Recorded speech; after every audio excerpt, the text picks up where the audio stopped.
మనకి క్రొత్త నిబంధన అర్థం కావాలి అని అంటే పాత నిబంధన కావాలి, పాత నిబంధన అర్థం కావాలి అంటే కొత్త నిబంధన కావాలి. అది లేకుండా ఇది లేకుండా అది, దీంతో నేను కాలం గడుపుతానంటే కనుక కుదరదు. మనం సండే స్కూల్ పిల్లలకి చాలా నష్టం చేస్తాం. ఎలా నష్టం చేస్తామో తెలుసా? ఎలా నష్టం చేస్తాం? దావీదు గొలియాతు కథ చెప్తాం, దాంతో మొదలు పెడతాం, దాంతో ముగిస్తాం వాడి జీవితాన్ని. అవునా కాదు? నిజం చెప్పండి. అలాంటి కొన్ని స్టోరీస్, ఎస్తేరు రాణి అవడమే చెబుతాం, ఎస్తేరు రాజుని ఎదిరించడం మాట్లాడడం మనం అసలు.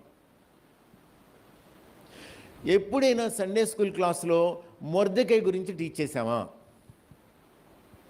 చెయ్యం.